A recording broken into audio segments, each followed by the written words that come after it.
They all knew he was aboard the yacht when it exploded and sank, and everybody called his death an accident. That is, everybody except the corpse himself. He said it was murder. From the pen of Raymond Chandler, outstanding author of crime fiction, comes his most famous character as CBS presents The Adventures of Philip Marlowe.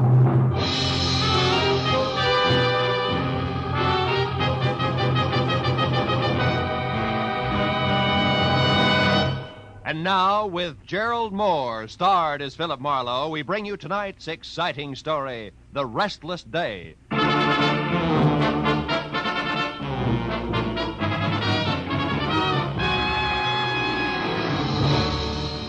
had been a long, hard Saturday night that topped off a long, rugged week. When I finally got to bed dog-tired at 5 a.m. Sunday morning, I was planning to stay there until I'd caught up on all the sleep I'd lost and gained a running head start on the coming week. And by 3 in the afternoon on the day of rest, I figured that job was only about half done. But whoever it was that started riding my doorbell had a different idea. I held out until the buzzer stopped, but it was only a change of tactics, so I gave up. All right, I know when I'm licked. Just a minute. Thank heaven you're in, Mr. Marlowe. Hmm? I don't know what I'd have done otherwise. I'm sorry. It's all right. Here, read this story on the front page. What? No, down here. Oh, yacht explosion, death label accident, huh? Yes. Oh.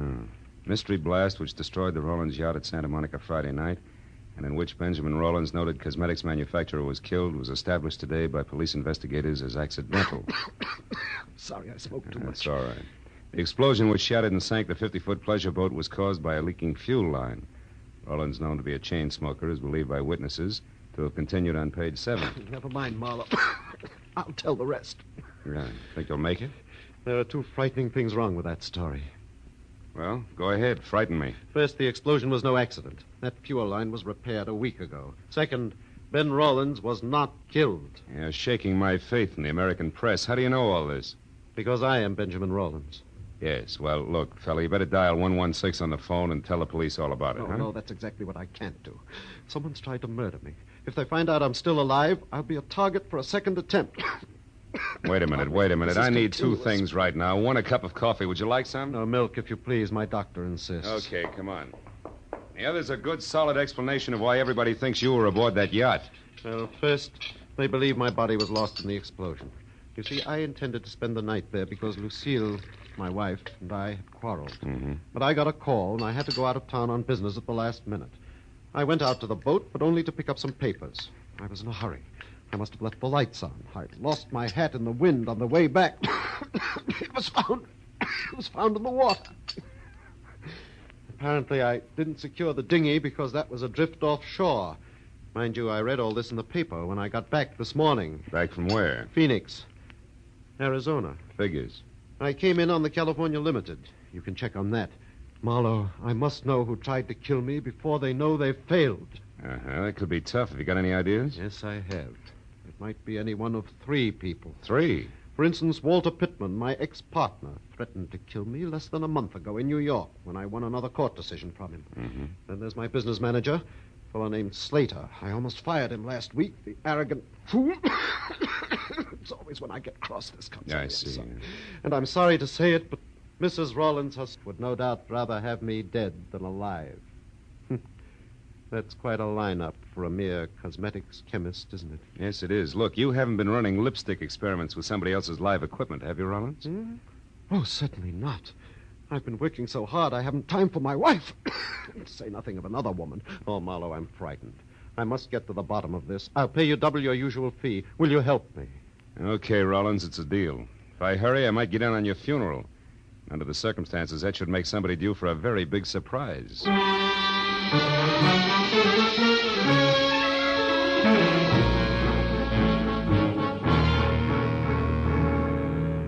Shave and a shower later, and I checked my wheezing client's credentials, settled him down in my apartment with orders to answer the phone, but not the door, and drove out to Santa Monica, where the not very late Ben Rollins had made his home.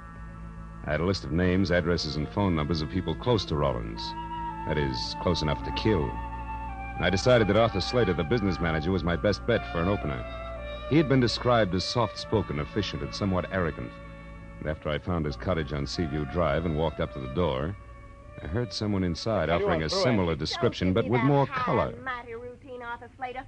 If you think for 2 minutes you can throw little Angie over any time you feel like it after all the promises you've made, you're wrong. That's just about enough, Angie. Not by half, brother.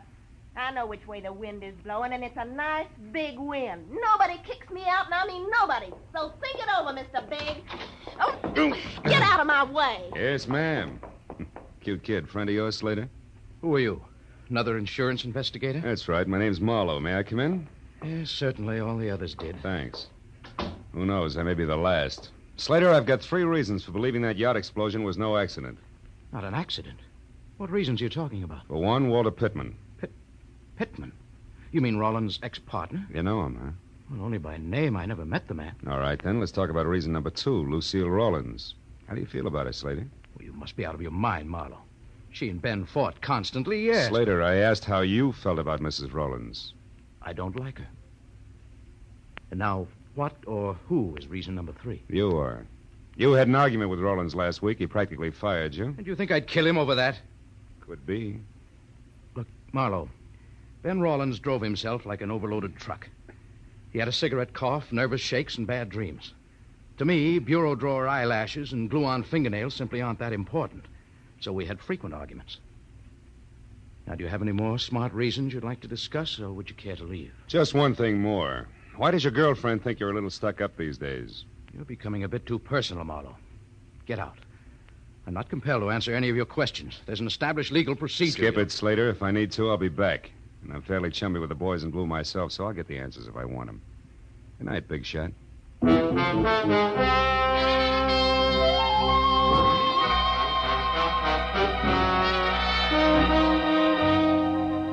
Arthur Slater was like a billiard ball, hard to rub the wrong way. And if he did have an angle, he was playing cagey. So as long as I was in the neighborhood and the trail was hot, I figured I'd have a talk with the Spitfire, Angie. It wasn't hard to trail her. A Kona newsboy had heard her get into a cab. The cabbie swore he'd never forget her. Swore again. So finding her apartment was less trouble than unfolding a $5 bill. When I pulled up across the street from her place, I noticed a big car as big as the average garage and older than last year's college graduate parked in front. It was a black Pierce Arrow, and someone with a mouthful of cigar hulked behind the wheel. The cigar was pointed at me as I crossed the street. When I went up the stairs to Angie's door, it was still pointed at me. But I forgot about that when the apartment door opened. Angie was relaxed. There were little glints of gold in her green eyes. And the warm lights behind her shimmered on soft waves of hair, a shade of burnished copper. Maybe she was a Spitfire, but at the moment, her damper was down. Yeah? Well, Buster, you got your mouth open. You might as well say something. Angie, who do you think murdered Ben Rollins? Murdered?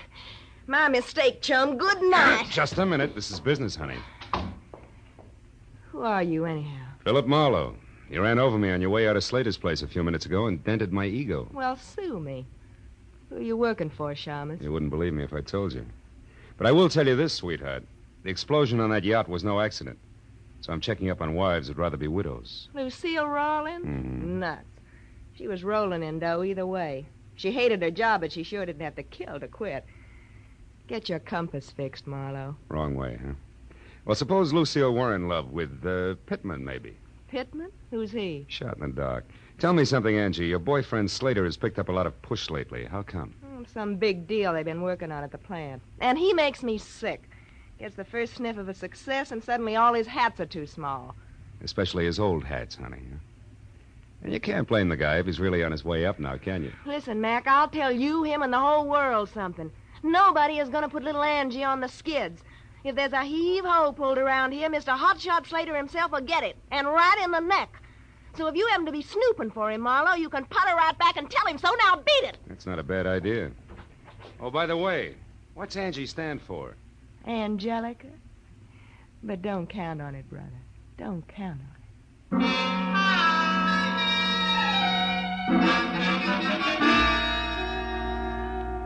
As I went down the front steps, the cigar and the black Pierce Arrow lined up on me again and followed me as I crossed the street and got into my car. It was still pointing at me as I drove away, but after all, the street was public property and the guy could smoke a cigar if he wanted to. Well, by the time I knocked on the front door of the Rawlins home, I was braced for a deluge of tears and a session of red-eyed hysteria. So I was caught off balance by the handsome blonde woman of 35 with a wry, crisp waistline who was cool, calm, and well-collected in green slacks. She introduced herself as Lucille Rawlins. Sit down, Mr. Marlowe.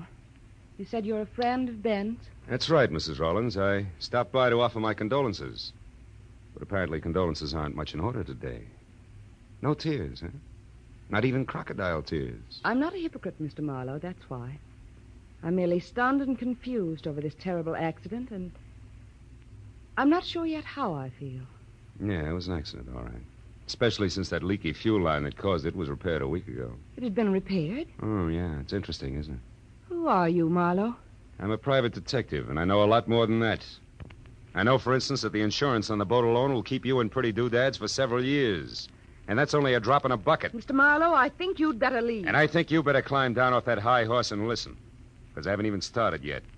Ben was a hated man by Pittman, by Slater, and maybe by you. And I can prove he didn't die accidentally, baby, so I'd like some nice straight answers, huh? When did you see Pittman last? I've never seen Walter Pittman. I don't even know what he looks like. Ben and I were married 2 years ago. He broke with Pittman long before that. But you're pretty chummy with Arthur Slater. That's a lie. Why, we hardly spoke until a week ago. You picked a poor time to get friendly, baby. Listen here, Marlowe. Mr. Slater, I ran into each other purely by accident one afternoon last week. I happened to stop in at a small bar in downtown Los Angeles. Mr. Slater was there at a table talking with some man, a stranger to me. When he saw me, he came over. He seemed upset. So upset. Wait a minute. Is there anyone else here now? Well, no. My maid went out to the movies. What's the matter? I heard something, a noise. Sounded like it came from the service boys. Come on, let's have a look. Well, I don't know what any... Hey! The lights went off. Somebody turned them off. You better... Lucille, look out!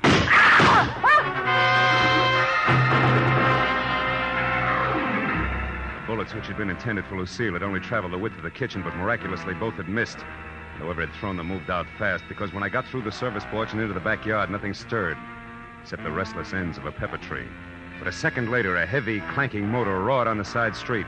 And I got to the fence just in time to see a boxcar on rubber tires skid around the corner. It was a black Pierce Arrow.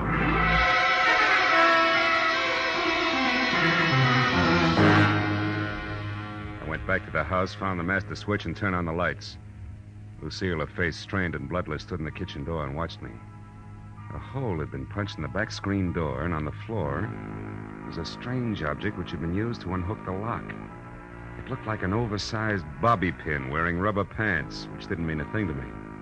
But to Lucille, who stared at it like it was a centipede she just found in a cream puff, it meant plenty. Ben. What? It's like Ben himself was here. Like he wasn't killed at all. What are you talking about? What is this thing, anyway? I don't know. Part of some new invention he was working on. For the last month, Ben carried 2 or 3 of these things with him everywhere. Look, Lucille, where's your phone? Right there. Oh. But, Marlowe, you don't suppose... Who are you going to call? Friend of mine. He'd better be in, too. Go. Marlowe. What's the matter, Marlowe? Busy? Yeah, busy. He's either talking to someone or he's gone out after leaving the phone off the hook. And either way, Lucy, that makes my friend very busy.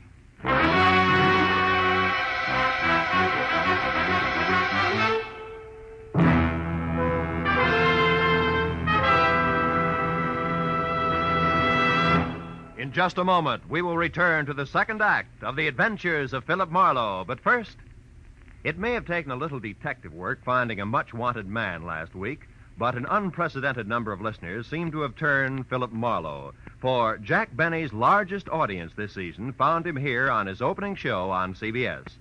Tomorrow night, Jack will be back with Mary, Dennis, Phil, Rochester, and Don for more of the fun that's made the Jack Benny Show the #1 comedy in radio. You'll find him right here on CBS every Sunday at 7 Eastern Standard Time. And now, with our star, Gerald Mohr, we return to the second act of Philip Marlowe and tonight's story, The Restless Day.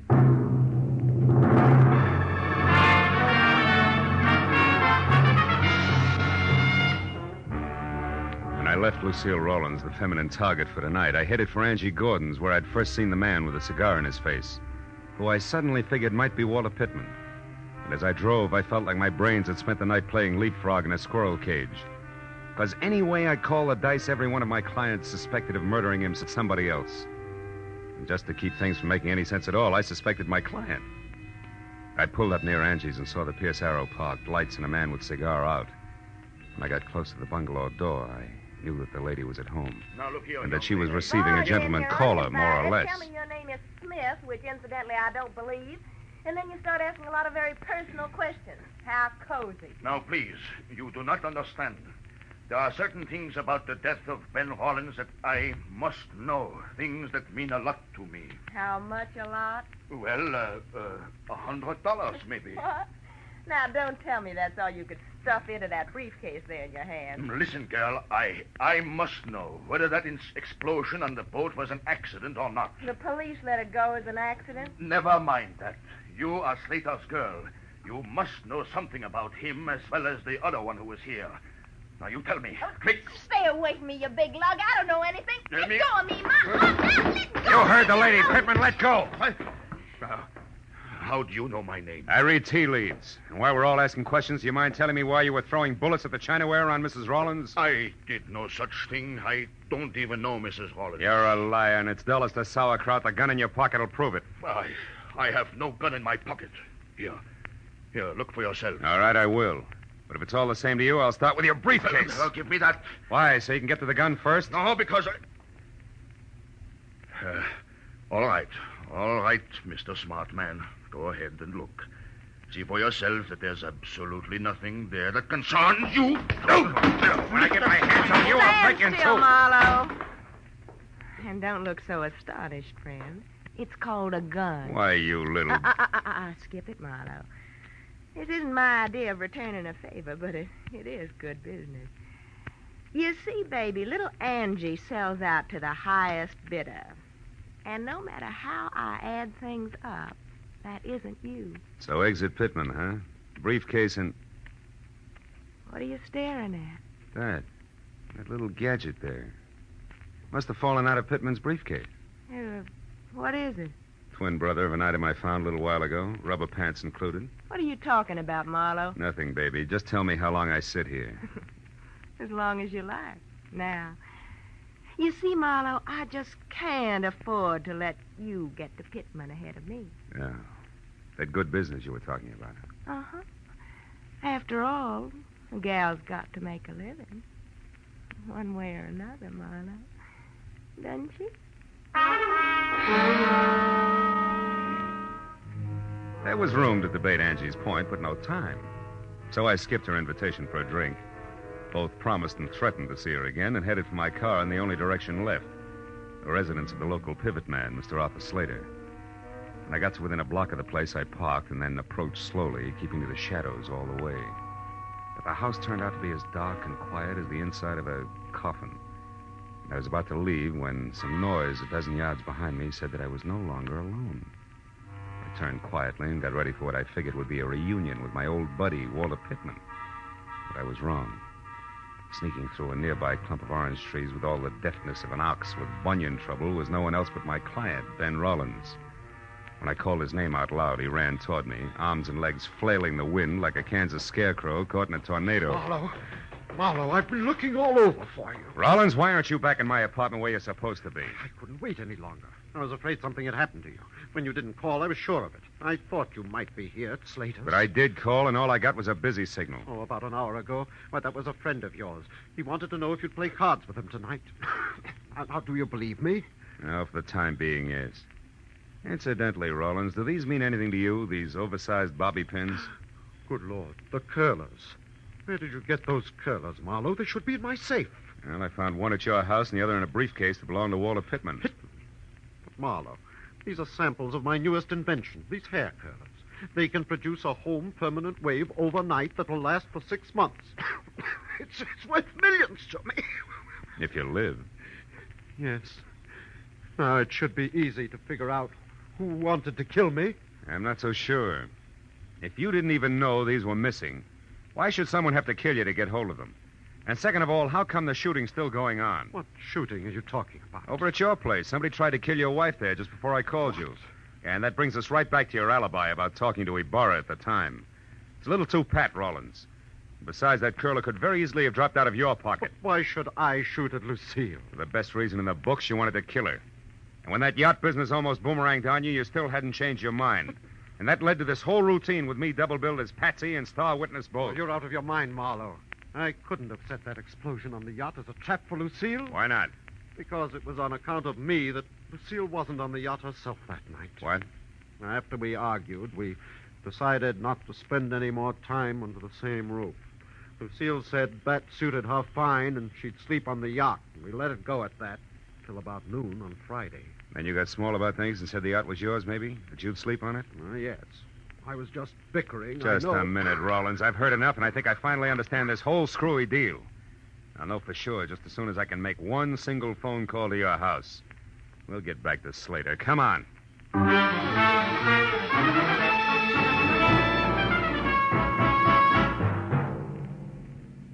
When I got to a telephone and through to the maid at the Rollins place, I was almost positive that in another minute I'd have both a solid answer for my client and a couple of clumsy customers for the law.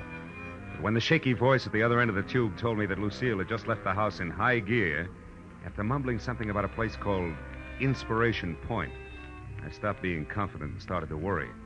And when I tossed the jackpot question at the maid and got the winning answer, that worry became something worse, and it must have showed. What is it, Marlowe? What did you find out? Too much to explain now. Where's Inspiration Point, Rollins? About a mile south of here, straight along the shore. Good. What kind of a car does your wife drive? A blue Nash. What's Inspiration Point got to do with Lucille, Marlowe? Everything. Now, look. You call the cops and tell them to get out there as fast as they can. Do you get me? As fast as they can.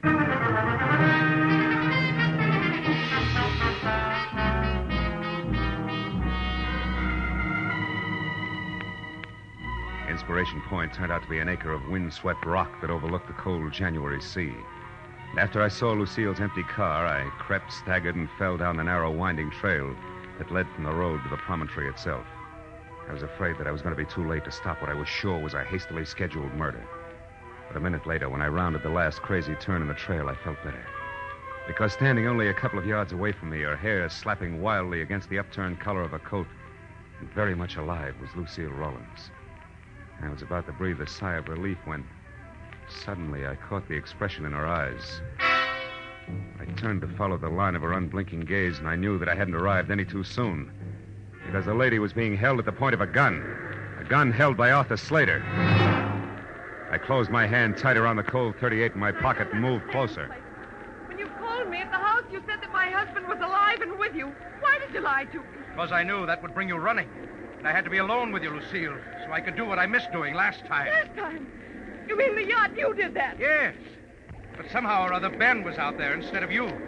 So that accident was a waste of time. But this one, the bereaved wife who jumped or fell to her death from the edge of Inspiration Point, won't be. But why, Slater? Why do you want to kill me? There's no time to explain, Lucille. And we'll take time, Slater. Marlowe, you! Yeah, me.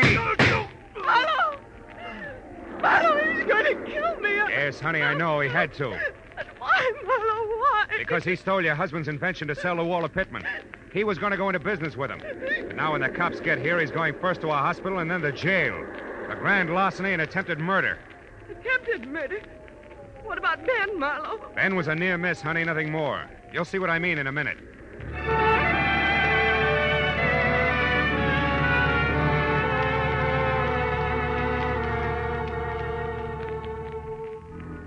When Lucille found out that Ben was still alive, there were a lot of tears and promises to be good from both parties. And it wasn't until an hour had gone by and the police had already booked both Slater and Pittman, who was picked up heading back for L.A., that Mr. and Mrs. Rollins were in any condition to sit down and talk things over, even with the help of coffee and cigarettes in the Rollins home. Then the whole scheme, Marlowe, was designed by Slater, who, as my business manager, had access to the new curlers. That's right. Knowing how Walter Pittman felt about you, Slater secretly contacted him to handle the manufacturing end, you see? Yes, I see. Well, a few changes in the design, and the whole thing would have been patented and on the market while you and Slater... Pretended that Pittman was a stranger to him. Were still laboring away at last-minute changes. And when we learned about Pittman's product, Slater would act as surprised as Ben here. You're so right, Lucille. That was the plan. Oh, but it fell apart. See, it fell apart when you accidentally ran into Slater in that small bar in downtown L.A., do you remember? Yes. When he was with Pittman, the man you described to me as the stranger? Yes, of course. All right. Well, he realized then that with Pittman's product a success, you would sooner or later see a picture of Pittman, the newly rich inventor, and recognize him as the man you saw with Slater before Pittman's product was on the market. So that meant that Slater either had to get rid of Lucy or give up his entire plan. Mm-hmm. Have you got a match, Mr. No, I'm going to give them up. But Marlowe, was Pittman involved in the murder attempt, too? Oh, no. He drew the line at the theft. See, when he found out that you had died mysteriously, he turned up here to check on Slater because he couldn't afford to be mixed up in your murder. I see. But how did you figure all this, Marlowe? Well, after I had tangled with everybody, I was no place. Angie Gordon was looking for an angle. You, Lucille, were getting shot at. Poor darling. Yeah, and Pittman and Slater were not on the same team. At least as far as the business on the yacht was concerned. Nobody seemed to have a clear-cut motive. But when I told you that Lucille herself was supposed to stay on the yacht that night, you had the answer. That was the time. After I called your house and asked the maid the jackpot question, which was, who aside from you, Ben, knew that Lucille was going to sleep on the yacht Friday night? And she said Slater, didn't she? Yeah. Said something else, too. She also said that you had left for Inspiration Point in a big hurry. Yes. Then Slater tried to kill me first on the yacht, second in the house here, and finally out on the point. Mm-hmm. But in the end, it worked out fine, darling. Because the third time was the charm. For us.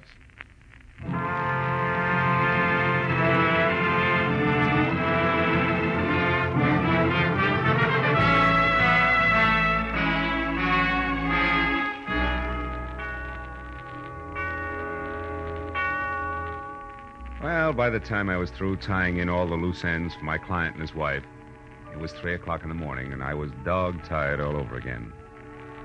When I got into my car and started away from the place, Ben and Lucille were standing in the doorway waving at me and smiling. So as I drove back toward L.A., I forgot about the sleep I was missing and thought about them. A couple who couldn't get along until one or the other of them had been robbed, dynamited, and shot at. Yeah, I guess it's really so. As the old bromide has it, the path of true love never does run smoothly. It's smooth. Oh, well.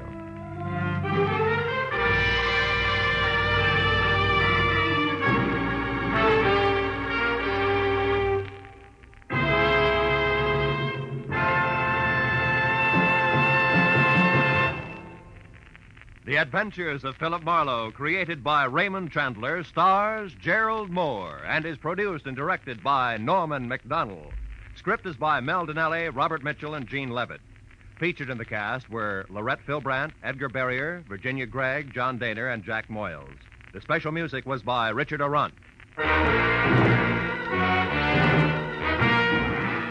Be sure and be with us again next week when Philip Marlowe says...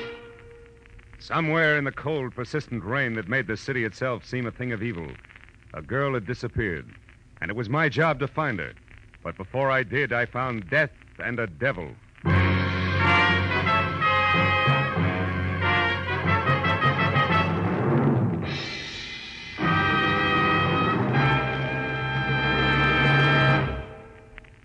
The Jack Benny Shows on CBS Sundays at 7 Eastern Standard Time, and comes right in the middle of 90 minutes of wonderful comedy on CBS's new early Sunday evening lineup. Immediately preceding Jack's show, you'll find Spike Jones and a Spotlight Review at 6:30 Eastern Time. And following the Benny Show, Amos and Andy take over with their inspired humor. Listen to Spike Jones and Amos and Andy over most of these same CBS stations tomorrow, flanking Jack Benny. They add up to 90 solid minutes of merry Sunday listening on CBS. Now, stay tuned for Gangbusters, which follows immediately over most of these stations.